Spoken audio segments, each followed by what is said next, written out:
sour. Join us, come and waste an hour or two. We've got magic to do just for you. Welcome to Studio Tenn Talks. Welcome back to Studio Tenn Talks. I'm Patrick Cassidy. I'm the artistic director for Studio Tenn, and I have shaved since that last Magic to Do song. It is such a thrill to be back. We are actually celebrating the return of Studio Tenn Talks here at one of our board members' homes. This is the lovely home of Jim and Diane Stark. I want to give them a hand and thank you so much for them being here. I brought Studio Tenn. I brought the Hirschfeld, which is there, the Tony Award, my father. We are all here together. It is so great to be back. Let me tell you what we've been doing. Well, first of all, we have an incredible show for you tonight. We have 6-time Tony Award winner Audra McDonald here. I mean, I can't even begin to talk about it, but we're going to. But before that, I want to catch up a little bit. The last couple of months, we have been on hiatus for Studio Tenn Talks, and in the time, we are actually getting ready to come forward and actually produce stuff live. Starting with this week, actually, August 6th through the 8th, we are going to have Elvis My Way. There it is, Brandon Bennett, August 6th through the 8th. Tickets are on sale at studiotenn.com. Get your tickets. This gentleman is absolutely unbelievable. He was in $1 Million Quartet, and it's not about Elvis. It's Elvis's music, but Brandon plays himself, and he talks about the influence that Elvis Presley has had on his life. It's an incredible band. We're doing it at Battleground Academy in a brand new theater. You have to see it. It is going to be, so get your tickets at studiotenn.com. Also, we have been doing the cabarets on stage with Tennessee Performing Arts Center. There it is. This has been an incredible thing. It started in May, and we literally put the performer on the stage with on the orchestra pit, turned around. We had all the tables there in a 1,000-seat venue. We had people, it was like 54 below. Susan Egan was our first. And then we had Adam Pascal. Then we had Brandon and James. And this August 21st, we have Shoshana Bean at 7 o'clock or 8 o'clock. And then we have a 2 o'clock matinee. Get your tickets for Shoshana Bean. And up in September, on the 4th, we have Norm Lewis coming too. So it's an incredible thing. Let me see. Do we have Brandon here? Is Brandon here? We don't have him. Well, we were going to have Brandon Bennett on, and maybe he'll come on for the end. But for right now, I want to just get to our guest tonight. She is amazing. What can I say about Audra McDonald? Well, she is unparalleled in the breadth and versatility of her artistry as both a singer and as an actor. The winner of the record-breaking 6 Tony Awards, she has 2 Grammys, and she has an Emmy Award. In 2015, she was named one of Time Magazine's 100 most influential people and received a National Medal of Arts, America's highest honor for achievement in the field from President Barack Obama. Blessed with luminous soprano and an incomparable gift for dramatic truth-telling, she is as much at home on Broadway as she is on the opera stage as she is in film and television. Along with her theatrical work, she maintains a major career as a concert and recording artist. She is a mother, she is a wife, and she appears at the most incredible venues all across the country. But before we see her, I want you to see this. Take a look. And the American Theater Wing's Tony Award goes to, okay, we can do this, Audra McDonald for Carousel.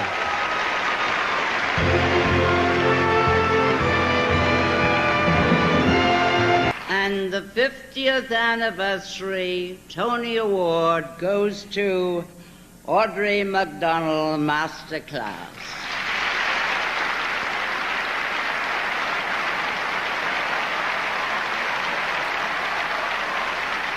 And 1998's Tony for Best Featured Actress in a Musical goes to Audra McDonald.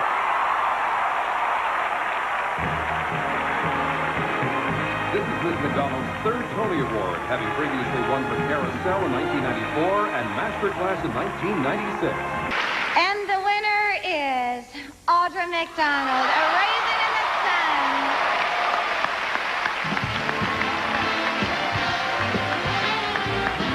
And the American Theatre Wing's Tony goes to Audra McDonald.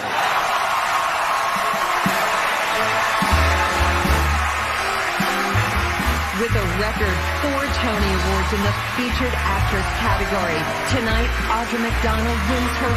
The American Theatre Wing's Tony Award goes to Audra McDonald. Lady Day.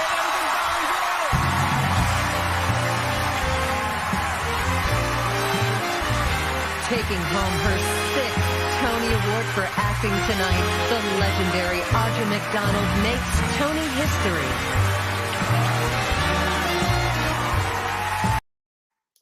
Well, let's welcome Audra McDonald. Hello. Have you ever seen them back to back to back to back to back like that? No, I haven't. It's a bit overwhelming. I just want to know, did you have to like go on a treadmill just to prepare to walk down the aisle every time? That's a long workout. It's amazing. You are absolutely amazing. I looked at those and I watched them all. I had to watch them all through. I was like, and I remember your first one very, very well because I had never I went to Lincoln Center to see Carousel and I saw it, and I remember saying to my mother, I said, she's going to win the Tony Award for this. Sure enough. So first of all, how are you? I'm doing really well. How are you, Patrick? I'm so good. Thank you so much, so much. I've said this several times for being here, for doing this for us. It has been an extraordinary thing. You are our first show back. We had an incredible run for the last year and a half, and this live stream show just was born out of incredible talent like yourself and friends and people willing to support the theater and support just the theater community. Everybody steps up and yes. in an amazing way. Yeah.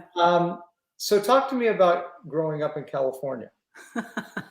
Well, actually, what I was going to chime in and say, but you segued right into it. Regional theater. I grew up doing regional theater in Fresno, California. I did dinner theater there. So I know how important it is, especially, as theater has just been decimated because of this pandemic, but how important it is to support your local theater and support your local theatrical community. And so for me, when you asked, it was just about figuring out when I could do this because it's close to my heart. It's regional theater is close to my heart and local theater is so close to my heart. So that's why when you ask, it's like, of course, I'm going to do what I can to help. Oh, you just being here is amazing. So I grew up in California. Okay, now this is, hopefully this will get funny. I grew up in Beverly Hills. Yeah, I know, 90210. I got it. I got all that, right? And we got jokes. I got jokes all the time. I still do, even to this day when I say that.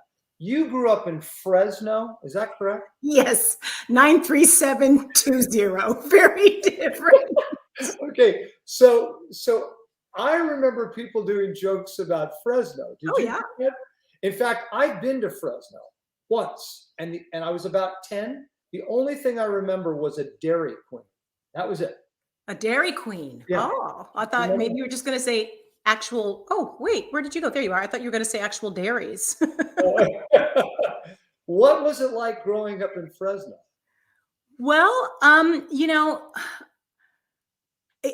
for me, it was home. I mean, I moved there when I was 9 months old, and my dad's entire my dad's from there. His entire family was from there. So, it wasn't a metropolitan city by any stretch of the imagination. There was fig groves everywhere, and in fact, when you were in high school, if you wanted to like go drinking, you'd say, we're going to go have a party in the figs, and someone would go and buy beer, and everybody would just drive to the figs, sit there in your car and drink. I mean, and have a fig or two while they're having. Yeah, just party in the figs. But no. I mean, it was because Fresno is the agricultural center of California, and really very much so at that time anyway, the country. And so I had my family, but there was an incredible theater scene there. There really was. There was a dinner theater. There was a performing arts junior high school and high school there. Wow. That I attended both. And is that what you learned to sing? Did you learn to sing? Well, I learned to sing that was part of being a part of my family. Everybody in my family is musical, so. I know nothing about that. I was going to say, yeah, you might know a little bit about that. Although it really wasn't the business, not everybody just did it. Like my dad was a music teacher. My grandmother was a music teacher. All of my aunts sang. My grandmother played the piano at her church. My mom's mom back in Virginia played the piano at her church. I mean, it was just, music was in the family. It's just it's not what you did for a living. It's what you were, it was a part of who you were, and so when I, started to express an interest in performing, I think everybody in the family thought this is the most dramatic child, and perhaps that's the right thing for her to do. The career. Yeah. Let's make it a career, so it's not like a liability. And there was a dinner theater for me to audition for. So I auditioned for that dinner theater when I was 9 years old. They had a junior troupe there that had its own television show, weekly television show. So I was a part of the junior troupe. We had our own Saturday morning show. I was on that for 4 or 5 years. And I was just on the stage from the time I was 9 until I graduated from high school and moved to New York. What show do you remember? Did you ever have one of those albums that you just played? It was, you put it on repeat and it just repeated and repeated. What show do you remember the most of that? Oh, there's a few. The Wiz, the original Broadway cast, not the film, but the Broadway cast, that one. And although I listened to the film as well, but the Broadway cast, there were 3, Patrick. So I'm going to be thorough. I'm going to give you all 3. Okay. The Wiz, Evita, and a chorus line. Oh yeah, those are the ones. Those are 3 of my 100. Yeah. I just kept repeating it. But although The Wiz, I saw the movie of The Wiz at the Cinerama Dome. The Cinerama Dome was this first. I know it. Do you know the Cinerama Dome? Yes, I do. That was sort of, is it Sinopolis before there was Sinopolis? It was right. It was this incredible dome movie theater, right? And I went to a performance of The Wiz, and I couldn't believe it. That's when I fell in love with Michael Jackson. I mean, literally fell in love with Michael Jackson as a scarecrow. What this is. Yeah, so no, there was. Oh, we have some questions. As much as I love Audra as a musical theater legend, I have to admit that I worship her for her performance in The Good Fight. It's the very best show. Jeff Ellis is one of our critics here. He's tremendous. Thank you, Jeff, so much. Thank you, Jeff. I have a ball doing that. It was actually kind of funny to watch the Tony clips and see Christine Baranski standing next to Patricia Neal. Yeah, no, I did the same, and then what was I wanted to ask? Oh, and Dreamgirls, that was the other one.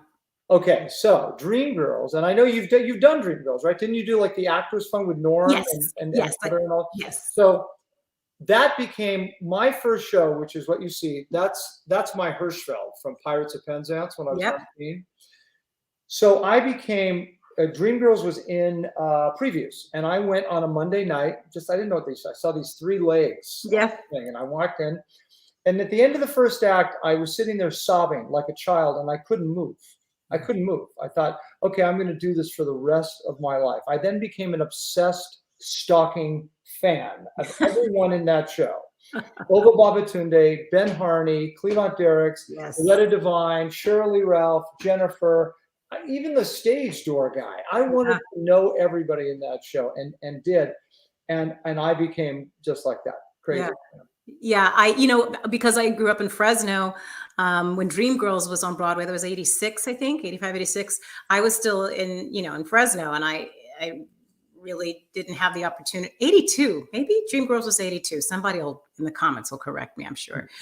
But at any rate, 82, no, you're right, 82. Yeah. 82. Okay, I wasn't, old enough, and not like my family's like, yeah, sure, we'll take you at age 12 to New York just to see Dreamgirls. Sure, that not my family. Like, heck no. But I listened to the album, and when Dreamgirls went on tour, I was able to see it in San Francisco with Lilius White. And but I remember I would listen to it over and over and over again. And, I tell my kids nowadays, I had like this Mickey Mouse record player, literally Mickey Mouse, where his hand, like the little gloved hand was the needle that you put together. And I I listened to it over and over again, and I sobbed for different reasons because I thought, well, if this is on Broadway now, there's not going to be a show that can have what show will I be able to do if it's on Broadway now? It won't be there when I get there. I was so worried that the only show I could ever do, I mean, and what a show to be able to be in would be Dreamgirls, but because of color blind casting or color fluid casting, or however you want to look at it, wasn't a thing back then, really. So I remember being devastated by Dreamgirls for many, many reasons, and one of them was like, oh, it's happened too quickly. But you ended up getting to do it, right? You got to do Dina in the Actors Fund. I did in the Actors Fund, yeah, in 2001. What is it, 13 or 14 days after 9/11? Oh, wow. Oh, really? I didn't realize. Oh my gosh. Yeah, wow. yeah. Okay, so you leave Fresno. Where did you get all your classical training as a singer? That I got in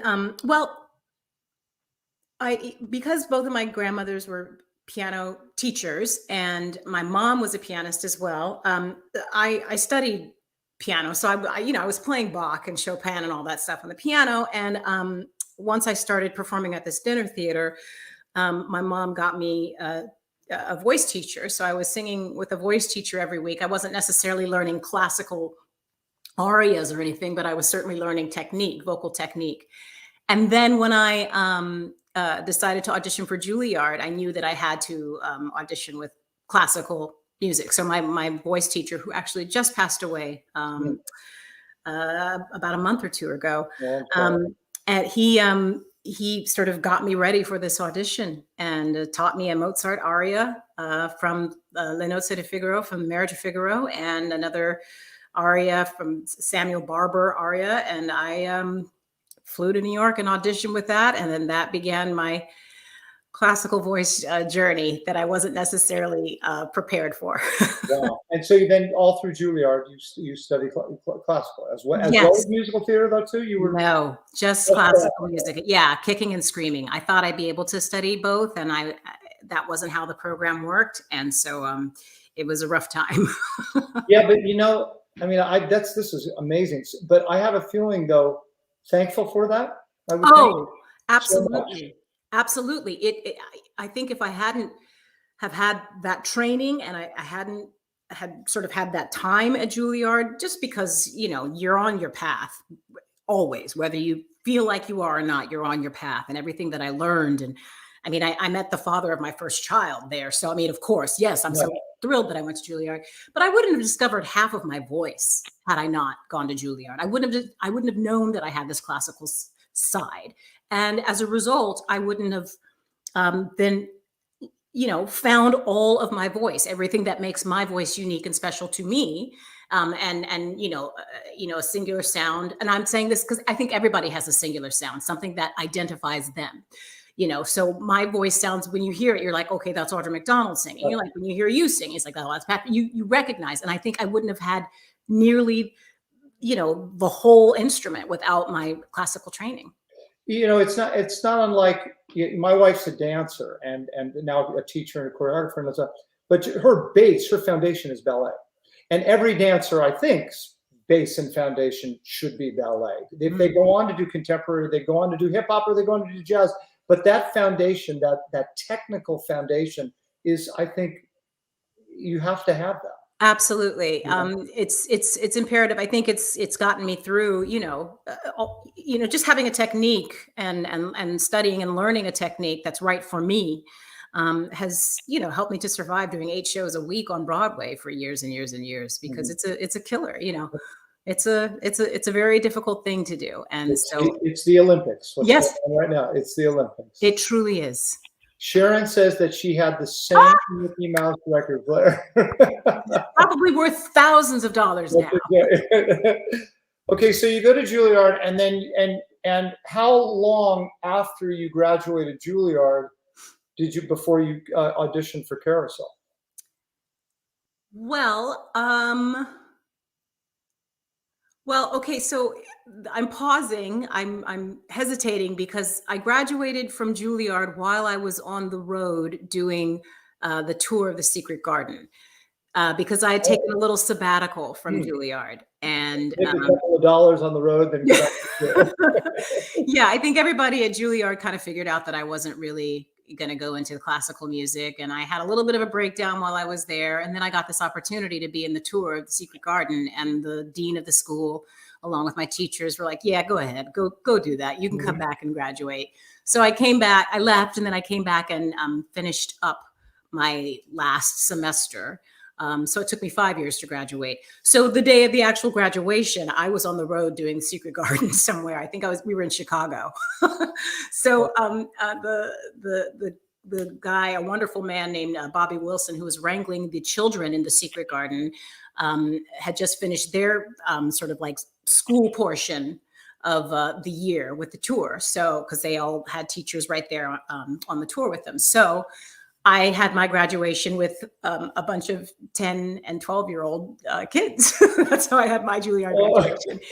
And then about a month later, I had my first audition for Carousel. So I guess it was a month after I graduated. Yeah, and okay, so I went to see the show, and I walked in. Now you have to understand that I'd seen, I don't know, 10 productions in terms of high schools and college. I also grew up with the film. Yeah, I wonder why, because of your amazing I Bow To mother. She yes, and singing around the house, and of course the movie and all that stuff. So I'd seen many, but it was the first time I'd ever seen casting when we had an African-American woman playing Carrie. It was, and I remember going, this is unbelievable. Was that the first time it had been done in terms of that you had been aware of? Well, Nick Heitner, our director, had directed it the year before at the National Theatre in London, and he had cast Mr. Snow as a black man. A black man played Mr. Snow, and so I think he was looking to, look outside the box when casting it, any of the characters, which is I think why he ended up casting me as Carrie Pipperidge, and ended up casting Shirley Verrett. Right. That's right. She played Cousin Nettie? Yeah, she was Nettie Fowler. Yes. Right. Yeah. So in terms of diversity and inclusion, then, how much do you think we've advanced? Well, a lot and not a lot. Yeah. We certainly have more awareness now. There's certainly, I think Carousel, that production of Carousel, was very forward-looking, but I think I think there's still quite a ways to go. I agree. And while you may see more diversity, perhaps on the stage to a degree, there's even less going on behind the scenes. And when we talk about sort of making sure that Broadway and theater in general is a diverse and inclusive space, it needs to be an anti-racist space as well. You got to deal with systemic racism, and that has to do with access to the jobs and the opportunities, not only on stage but backstage. Yes, as off well. stage, in the casting offices, in the producers, as directors, choreographers, stage managers, carpenters, everything. Everything. We're going to come back to this because I want you to educate me. So, but before that, I want to show our audience just a clip of you singing one of the greatest songs ever. Take a look at this.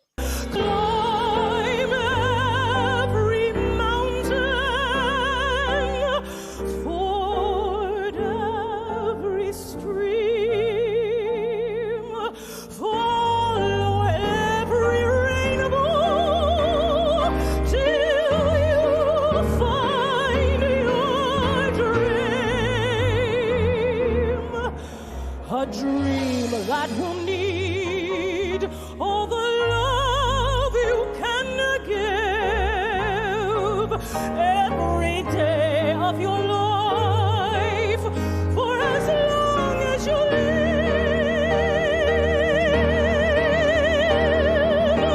Climb every mountain.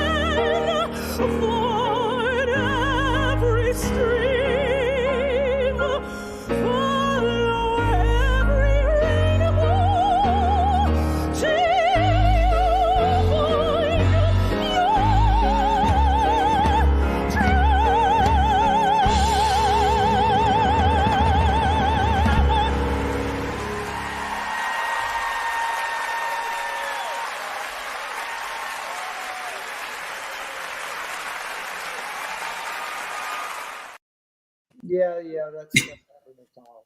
Wow. Wow. Okay, so 4 Tony Awards for musicals, right? And 2 Tony Awards for plays. Is that correct? Yes. But I'm just gonna say that, and I've seen all of your Tony Award winning parts. I just want to say, and that's the other thing. Why didn't we meet then when I saw you? Better. You see, I think as amazing. Thank you, Brittany. She says you're stunning, queen. Everyone. Thank you. As amazing as you are with that voice is just unparalleled. Your acting is what's so unbelievable behind that voice. And that's so true, you know, in terms of Raisin in the Sun and Masterclass and it's what you bring to it as an actor. And I heard you give an interview about, you know, because you've also done so well in film and television, about how you had to sort of condense all that passion for the smaller screen. Yes. Tell us a little bit about that. Yes. Well, you know, as you know, we're creatures of the stage, and you have to be able to make sure that the people in the very, very, very back of the house are getting the same performance that the people in the front of the house are. In order to do that, it means you have to, you know, project. You have to project all of it. You have to project your voice. You have to project the emotion. You have to, you know, just get it out there. It's got to fill that space. What I've learned in the years that I've been doing film and television, which came later for me, is that you can still have that same intensity, but you have to remind yourself. I used to be so afraid of the camera. I'd be like, oh gosh, the camera's there, and I'm a big person who does big things, and so I know it looks grotesque, and so I just was afraid of the camera. And then once I realized, or I started just for my own comfort, I finally told myself, no, the camera is the audience. It's okay. The camera is the audience. And once you start to think of the camera as the audience, then you won't be afraid, because you're not afraid, Audra. You're not afraid of an audience. And so I realized that for me, it's just like, okay, no, your audience is right here. So you don't have to throw it all the way out there for them to feel it, to see it, to experience it. So the passion and the intent, I forget who is it that said you have to think loudly when you're on film and television. I do that when I'm sleeping. I think very loudly. Wait, oh my gosh, these days, my Lord. But yes, and so once I sort of embraced that, I was able to, television and film became less of a scary proposition for me. And I realized I could sort of find my way and exist in my own way within it. But I really had to make that analogy in order to get comfortable. All of the sort of acting, you did take acting classes though at Juilliard? None. No.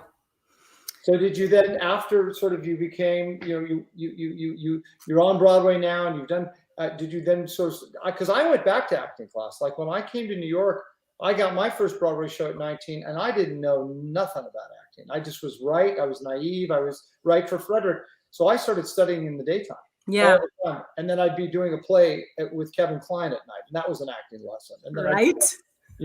I've worked with Kevin Kline. It is a lesson. Oh, my goodness. Who is this? This says, hi. You want to read that, Audra? Can you see that? Hi, Audra. You are absolutely my biggest inspiration as a young African-American woman in college musical theater program. I absolutely was in awe of your version of Can't Stop Talking About Him. I sang in my junior recital because you inspired me so much. Oh, I'm thrilled. Yay, I love that. I did my music theater presentation on you and your amazing contributions. I love you. I love you, Aaliyah. I hope I'm saying your name correctly. And I can't wait to see you on Broadway one day. And maybe we'll be in a show together. That's okay. So anybody who sings with you, I'm going to be the first to say, I have to think on some level is going to be slightly, if not hugely, intimidated. Is there anybody you've ever been intimidated to sing with? Yes. Okay, just throw somebody at me. Patti LuPone. Oh, that's a good one. Patti LuPone. Who else have I sung with? When I was on stage with Shirley Verrett. Oh, yep, I hear you. I got to sing with I did a show. I did Annie Get Your Gun with Patti, but I also got to sing with her on this show, which we will get to you in a moment. But yes, we got to sing "Don't Cry for Me, Argentina." Amazing. Well, here's a singer. I want to show you. This is a little surprise that we have for you. Here's a singer who has tremendous admiration for you. Oh, Take it dear. away. Hi, Audra. It's Shirley. I just wanted to say hello and thank you for everything you do for the arts and for being such a huge inspiration to our younger generation. Keep up the good work, and I look forward to seeing what you have in store for us next. That's fine. I love her. Oh my gosh, I got to meet her 2 years ago at the Tonys she was with your brother Sean. Mm-hmm. And I'm pretty sure I got down on my knees and tried to kiss her feet. Just her presence, her beauty, that voice. Of course, she was Mrs. Partridge to me. All of it. She's someone that I just absolutely admired so much growing up. So that just means everything to me. Well, And you, and she, it's interesting. I've talked to her about this. I was so blessed to have worked with her for 20 years. We did Broadway together too. But one of the things that I'm constant in awe of, I brought her to see Gypsy, and Patty came out from her dressing room and literally got on her knees and did the same thing. And what I realized was the effect that she had on so many young singers, so many young female singers that wanted to sing. Like they saw The Music Man, or they saw Lori in Oklahoma, and they said, "Oh my gosh, I want to do that." yes. And that's what you've done. That's what I hope, and your mother's, talent and beauty and glorious voice, inspired me. And for me as a Black woman, I want to inspire people of all races, creeds, colors, whatever. But I know that for me to be able to be up there doing what I'm doing says to these young people coming behind me, and especially those who might not be used to seeing anyone that looks like them up there doing it, that says, "Oh, she did it, I can do it." Mm-hmm. And that's everything. And It is. It really is. So that means the most to me when I especially like what Aaliyah just said, when the fact that some of I remember thinking, can't stop talking about him, a song that I could sing. Could I sing it? Can I pull it off? Can I make it work? His Betty Hutton song. Can I do that? And to sing it, make it my own, find it. And then to see that has inspired someone else. That is such icing on the cake. That's such fulfillment for me. So it says, "Audra, you're an icon. I remember the moment I fell in love with you is crying as a teen in my bedroom, listening to Your Daddy's Son. Ragtime is still my favorite show of all time. So thank you. Thank you, Joshua." Thank you, Joshua. It's mine too. In fact, I believe that Ragtime is the best musical that was written in the last 25 years, 20 years. I truly believe that. I think Yes. I mean that cast too, that you obviously Brian and Marin, and I mean what a cast. Just incredible. And it was your third Tony Award, and third Tony Award by the age of 30. I know. You get this all the time, but for us people like myself, we're just a fan. No, for me, honestly, it has more to do with that. It feels like, watching that clip at the beginning of the Tonys, it feels like whenever I watch it, it's like it happened to someone else. It doesn't feel real. It really doesn't. And a lot of it has to do with, because I'm still me. I still have my life. I still have my kids. I still have, my bathroom is dirty. I think I remember it was Bernadette Peters who was talking about the Tony Award. I think maybe she was presenting at the Tonys after she'd won one of hers. And she said, I took that Tony Award home and I waited to feel different. And I waited and I waited and I waited. And she said, and it wasn't until I walked on stage the next night. And that's when I felt different. But I understood what she meant in terms of I waited to feel different, because, you go home. I mean, when I've won Tonys, which has been amazing, I usually go get a Domino's pizza and, sit there, in my bare feet with my gown and my hair now a mess, with pizza grease on my gown, with my husband or my daughter, and just sort of go, cool. Okay, I got to get you to school in the morning. And I got, just life life goes on. It's such an honor, and it's incredible, but it always feels like it's happened to someone else. No, I hear you. Where do you keep your Tony Awards in your house? Well, they were kind of hodgepodge all over the place. And then my husband, we did some renovations right before the pandemic. Thank God, because if the pandemic had happened in the middle of the renovations, it would have been pretty awful because the entire house was gutted. Whatever. I mean, we were very, very fortunate. This is a house that we've been living in, or I've been living in for 20 years. Anyway, we finally got a bookshelf. We didn't have a bookshelf for the longest time. We finally got a bookshelf. And so one day I came home and my husband had gotten all the Tonys and put them on top of the bookshelf, but he knocked them all over. So it's as if they aren't standing upright. They're all like skittywampus, sort of like on like, yeah, that or like upside down. That's how they are. And I love that.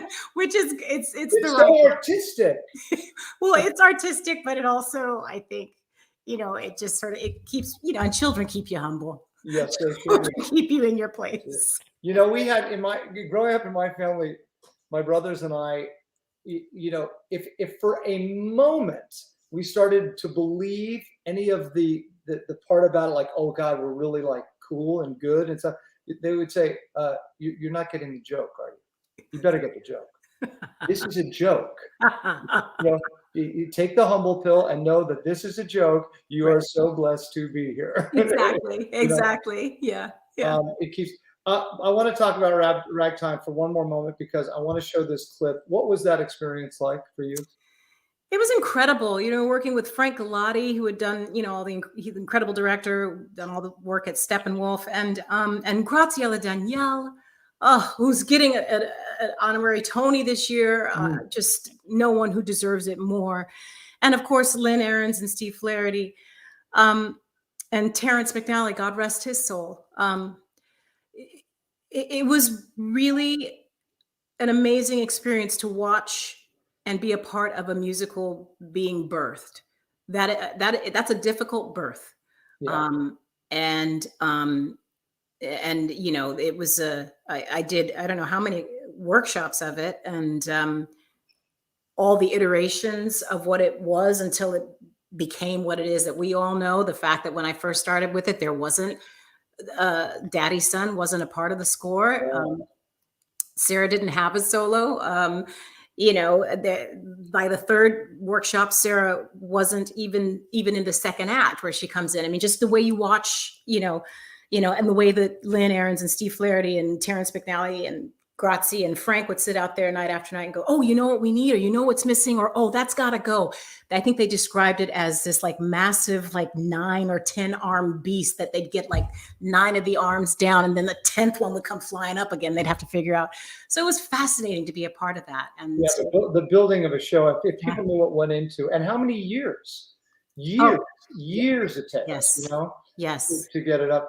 I want to show this little a piece of Ragtime. It's just you and Brian singing one of my favorite songs. So take a look at this. We'll go down south. Go down south. See your people. See my folks. Won't they take to him like cats to cream? Then we'll travel on from there.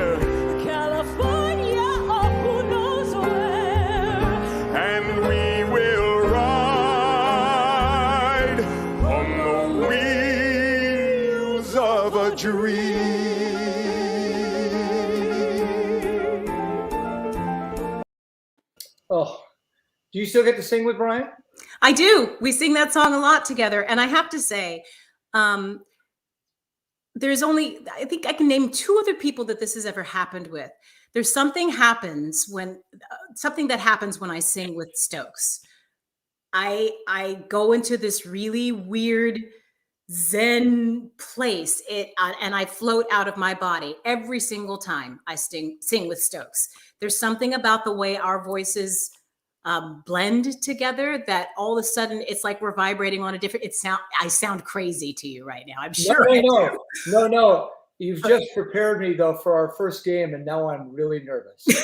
Well, we play a game on this show called Remember the Lyric. Here it is. Oh gosh.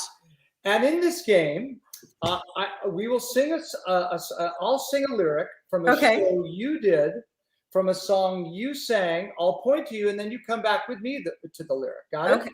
Okay. It's very easy.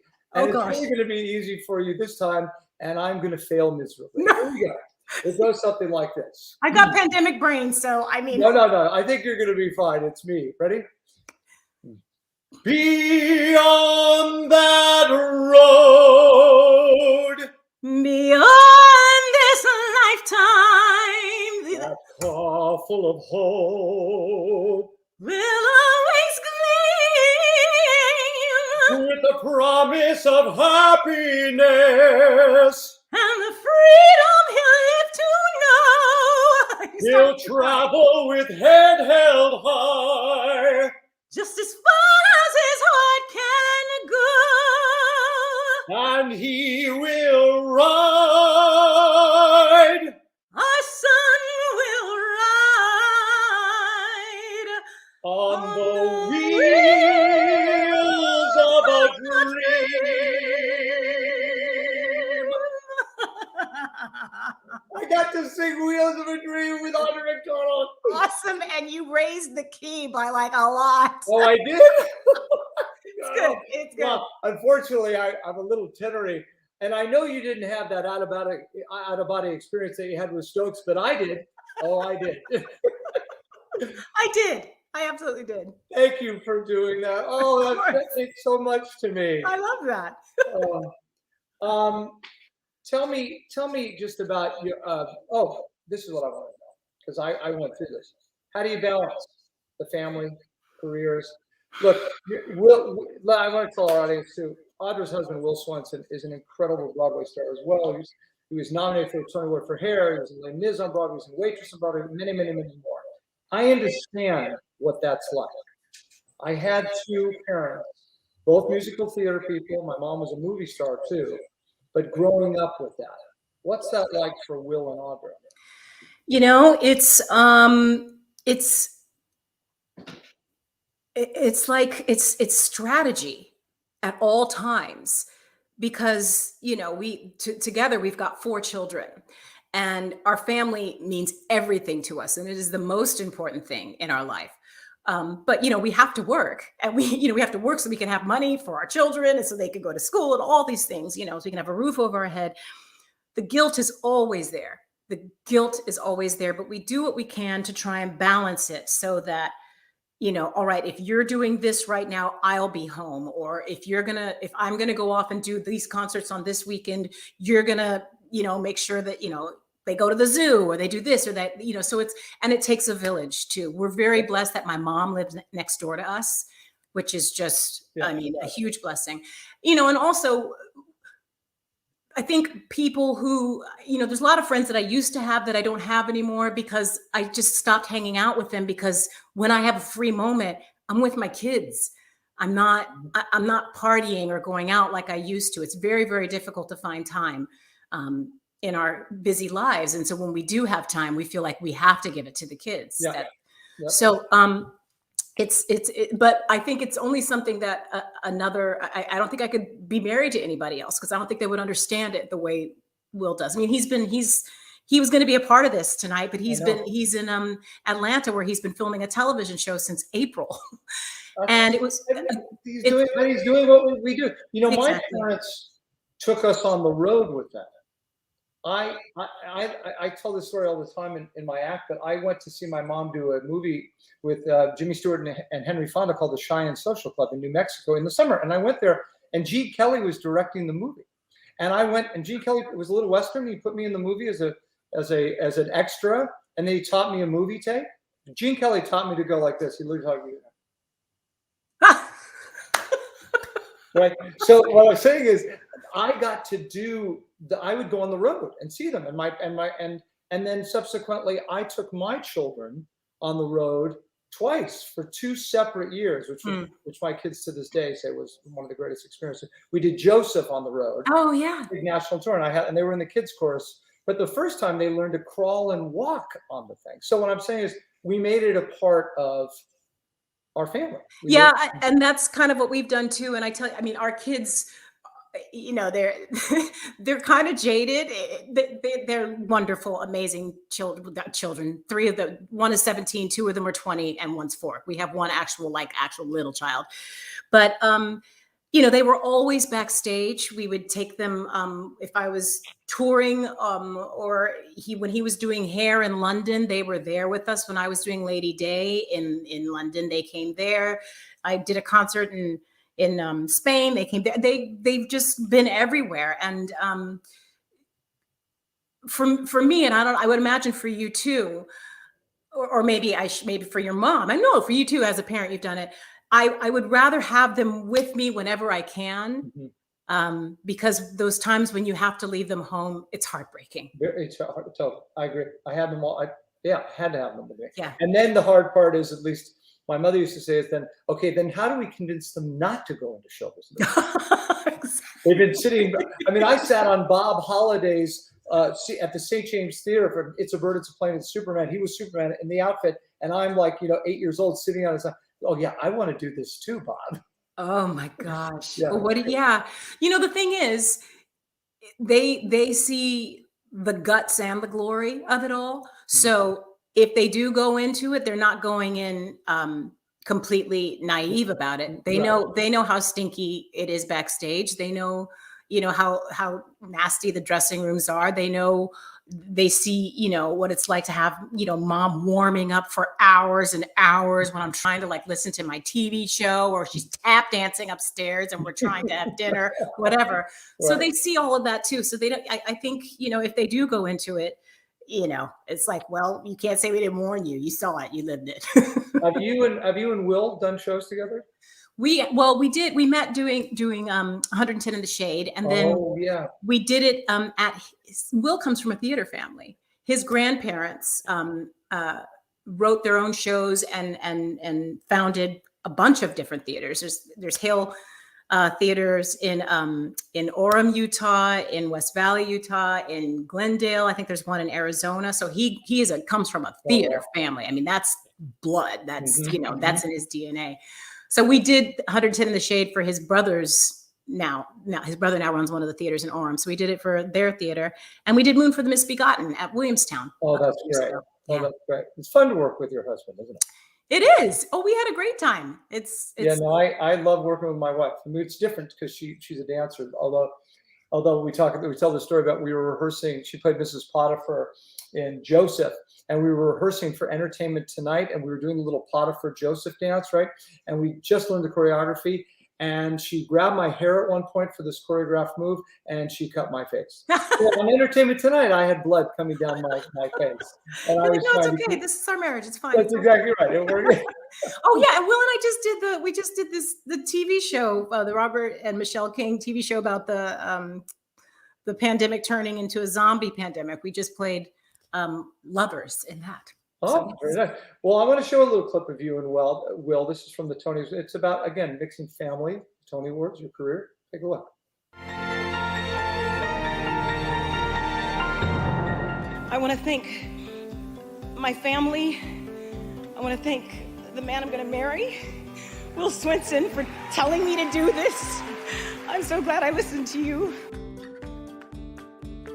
Growing up watching the Tonys, I just remember being so moved by it, going to my bathroom and practicing Tony speeches and all that stuff. Will was nominated for Hair. I was on top of the world thinking, I'm a Tony nominee, and I took my kid right then to preschool, and I was doing a presentation that morning for his class, and halfway through talking about being an actor and how great it was and feeling really talented, some kid in the back went, boring. It's neat to watch the influence that theater's had on our kids. It's just what we do for a job. But to watch them get moved, when they'll come to a show, to see them in the audience just beaming at curtain call, that's about as full as my heart's ever been. Not only do we have these great, I don't even call them kids shows, but shows with children in them like Matilda and Annie, but you also have shows like Kinky Boots that have children in it, but talks about not only the family you come from, but the family you choose and the family you make. I always find in theater there are wonderful teaching moments for children. I think none of it feels real unless you have some sort of base to come home to. I want to thank my wee posse of 3 And Zoe, my sweet little girl, I want you to know something. This is an amazing night for mommy, but February 14th, 2001, the day you were born, is the best night ever. The great thing about the Tonys is for... That was June 9th of 2013. Yeah. We were so much younger then. We hadn't had Sally. Once we had Sally, we also... How long have you guys been married? We've been married since 2012, so that's almost 9 years we've been married. Yes, yes, and Sally's 4, and so now we'd be like, watch the Tonys and wake us up. So now you're going to have to tell him that now I'm going to bug him to be on the show. I'm sure he'd love to do it. I would love to talk. Now, wait a minute. Isn't he doing, he's doing Assassins, right? Yes, I think I mean, everything can get open again. Yeah. Right. Because I had John Doyle on the show and we talked about that. And then he had, he did the thing that you were part of too, for the CSC, right? Which had all 3 companies, and it was wonderful. Really, he'll be great now. Oh gosh, I'd love to do it. Is he playing guitar? Yes. That's the best part. That's the good part. Oh, he'll be great. He'll be great. But we're wrapping up pretty quick. But I first of all, well, this is what I want to know. Going back to the diversity and inclusion thing. What advice can you give me in terms of, as an artistic director, tell me more that I can do? I mean, our company, just so you know, we did Cinderella, Rodgers and Hammerstein. It was the second to last show before the pandemic shut us down. And our Cinderella was African American, and our king was African American, and our stepsister was African American, and our stepmother was African American. But as you said before, we have. It's about our board. It's about our stagehands. But give me something more that I could do. I would say this may sound harsh, but educate yourself. Continue to educate yourself. Continue to implore that others educate themselves, so then you can understand, and then do what you can to open up the pipeline. And that means,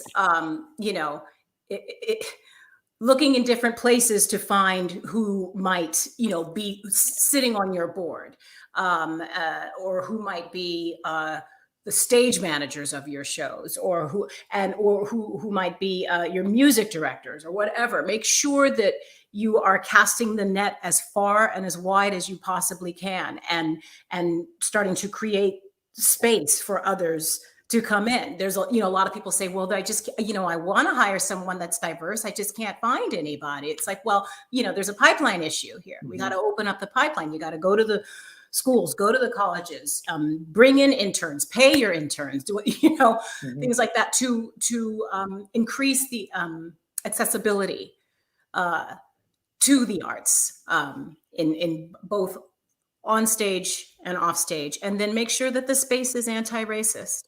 I think every theater should be doing diversity training. Oh, I think training. Absolutely, 100%. I just think it's necessary. I mean, we do sexual harassment training now. We have to do. Everybody's gonna have to start doing COVID training and protocols. Why shouldn't diversity training be a part of that? I completely agree, and they have it. I mean, I've been talking to some of the major companies here, and Alliance Bernstein is we talked to about what is their diversity training. Right, and then also the stories that are being told as well. Make sure that I think we're in a place where I think it not to quote Ragtime, but I'll quote Ragtime. We can't go back to before. Never. No, we can't. Never, and it won't. No, it won't. There's too much accountability now. I think there's too many people watching, too many people aware. I play one other game on this show. Okay. So it's called You Become the Host. Oh dear. And what it means is that you get to ask. You become the host for one question. You get to ask me one question, and I get to then fall off the stool or go out and have a cup of coffee. Okay. My question, okay. What do you have in your mind at all the most magical moment that you ever experienced on a stage, a moment where you felt like you were ascending into the heavens, or a moment that you felt like you were connecting with like the divine and the audience, whatever, a moment that you felt like was an out-of-body experience. You were so connected to the art that you were giving. Oh God, is that a great question? That might be the best question I've ever been asked on this show. and it just okay, the light bulb just went off. I did a show at Ford's Theater in Washington. That Lonnie Price. Lonnie Price directed it. Love Lonnie. One of my best friends. Yeah, the best. Okay. It was a show called Conrack, based on Pat Conroy's book, The Water is Wide. And the show was it was an autobiographical story about when he was a teacher just outside of South Carolina, a small island called Defusky. And he taught a group of Black children, illiterate, and he lived it they wrote a show about it, a musical about it. And I played the teacher. And he taught very unorthodox. He taught through James Brown and Bach and Beethoven. He used all these different sort of references to reach the children. And it was at the time they called it the African American Annie. It was very sweet, but it never came to New York. But the moment that you're talking about, that I didn't feel until you just said it, was at the end of the show, he leaves the island. And Lonnie had me leave the stage and walk into the audience and walk out the aisle as the kids were waving at me. And I was sobbing. And everybody was reaching out and grabbing my hand. And that answers your question. Oh, yeah. It was that moment of I've arrived at something that I've never felt before, and maybe will never feel. I don't think I ever felt like that. I call that the holy communion between the audience and the performer. There's a holy communion that starts to happen where we're all just we're all one. Yeah. Oh, what a great! Thank you for that question. Oh, sure. Thank you for that answer. You are extraordinary. I am so. I now will come at the next show I see you on. I now come knock on the door and say, "Can I just say hello?" Of course, I will demand that you do that. You're amazing. I'll give my best to Will. Tell him that I will call him. And thank you again for doing this. You're just so special. My pleasure. Thank you. It's been a joy. Thank you, Patrick. This has been fun. Wow, Audra McDonald. Oh gosh, what a show! What a comeback show for us. It's so great to be back here. So I want to we're going to do this in reverse, because as I said to you guys in the beginning, August 6th through 8th, we are putting on an incredible show, Elvis My Way, and we have our Elvis with us tonight. Ladies and gentlemen, please welcome to Studio Tenn Talks, Mr. Brandon Bennett. Hey, how you doing, Patrick? Good to see you. There you are, pal. How are you? I'm good. I'm so good. I'm so glad that you're part of this. So do me a favor. Tell us about Elvis My Way. Tell us about the show. Well, I started the show about 8 or 9 years ago. I've been an Elvis tribute artist for about 21 years. And I just decided that I wanted to start doing something a little different than putting on a jumpsuit and, getting on stage like you see so many guys do. And that's great. But I thought Elvis was a great singer. And I wanted to show that. I wanted to show who he was as an artist and people to really pay attention to his voice, because I think he was just a phenomenal singer and entertainer. Well, can you give us a couple of his tunes so we can hear that voice? Absolutely. We'll do the very first one. That got everything started in 1954. Oh, just a couple years ago. Well,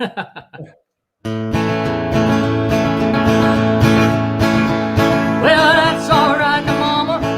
That's all right to you. That's all right, Mama. Just any way you do, that's all right. That's all right. That's all right now, Mama. Any way you do. Yeah. Oh my gosh. Wow. What else you got for us?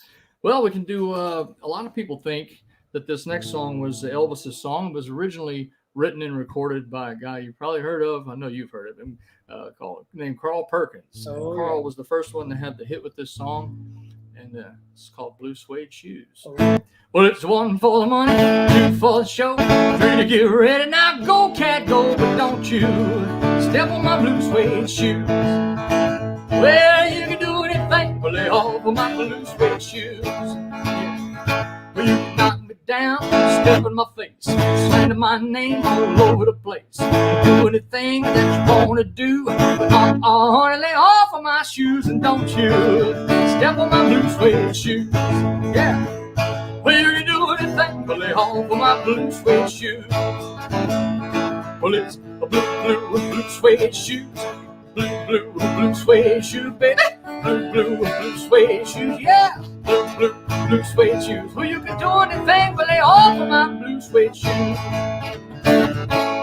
Oh man, that's fantastic. Randy, you are awesome, dude. This show, guys, Elvis My Way, starring Brandon Bennett. It is August 6th through the 8th. That's this week. We have 2 shows, right?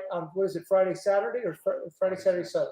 Friday, Saturday, and Sunday. Our Fridays are at 7 o'clock. So Friday at 7 o'clock. Saturday it's at 7 o'clock, and then Sunday we have a matinee at 2 o'clock. It's at Battleground Academy. Get your tickets. You can and if you want to, for updates, should I have them call us to 615-802? Is that it?